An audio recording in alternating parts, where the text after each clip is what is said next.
পক্ষ থেকে ফকিরের মনোনয়ন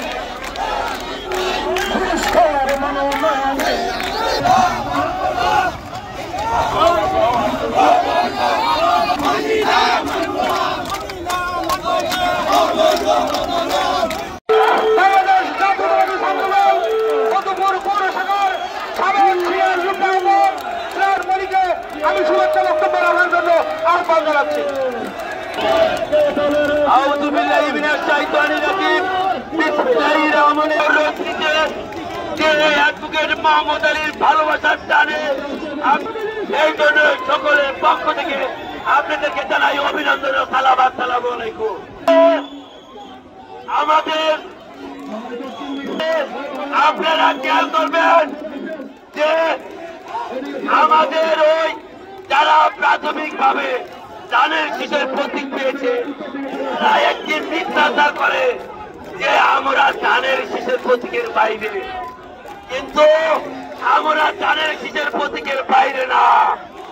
আমাদের গণতান্ত্রিক অধিকার ভারপ্রাপ্ত চেয়ারম্যান মহাসচিব বলেছেন এইটা প্রাথমিক প্রমাণ। আমরা আমাদের গণতান্ত্রিক অধিকার আপনারা সকলে সাথে থাকবেন। আসসালামু আলাইকুম।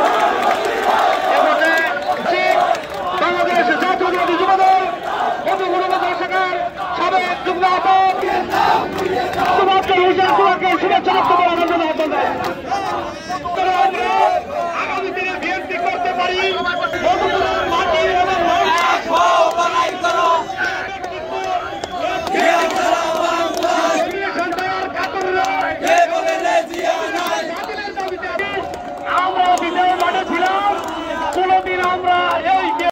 ঐক্যবদ্ধ আছি, এখন ঐক্যবদ্ধ আছি ইনশাআল্লাহ।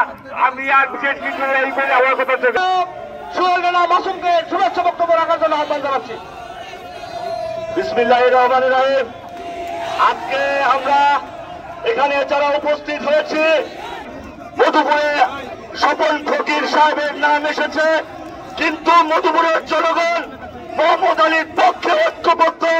আর সেই ঐক্যবদ্ধতার কারণে আজকে রাজপথ অবরোধ করে সকলকে দেশনেত্রী বেগম খালেদা জিয়া, তারেক রহমানকে দেখিয়ে দিতে চায় মধুপুর ধনবাড়ির জনগণ মোহাম্মদ আলীর ঐক্যপক্ষে, মোহাম্মদ আলীর পক্ষে ঐক্যবদ্ধ। সংগ্রামী জাতীয় ভাইরা স্বপন ভাইকে বলতে চাই, আপনি মধুপুরের মানুষের হৃদয়ের কথা জানেন না।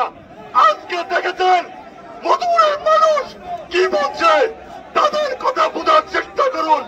তাদের কথা বুঝে মোহাম্মদ আলীর হাতে এই উপস্থিতি প্রমাণ করে এই ধনবাড়ি মধুপুরে আগামী দিনে অ্যাডভোকেট মোহাম্মদ আলীকে যদি এই ধনবাড়ি মধুপুরে পুনরায় আবার বিভাজিত করা হয়, ইনশাআল্লাহ এই ধনবাড়ি মধুপুরে হারানো আসন ইনশাআল্লাহ এই মধুপুরের লাল মাটির সন্তান অ্যাডভোকেট মোহাম্মদ আলী দ্বারাই সম্ভব। এই আসন আমি মাননীয় ভারপ্রাপ্ত চেয়ারম্যানের উদ্দেশ্য করে বলতে চাই, আপনি যে কথা বলেছিলেন বিগত দিনে যারা আন্দোলন সংগ্রাম করেছে, দুর্দিনে যারা এই দলের পিছনে ছিল, এর কাছে আমরা রিকোয়েস্ট করব আপনি আবার বিবেচনা করে দেখেন এই ধনবাড়ি মধুপুরে সবচেয়ে জনপ্রিয় নেতা অ্যাডভোকেট মোহাম্মদ আলী পারে এই ধনবাড়ি মধুপুরের আসনটি পুনরুদ্ধার করতে।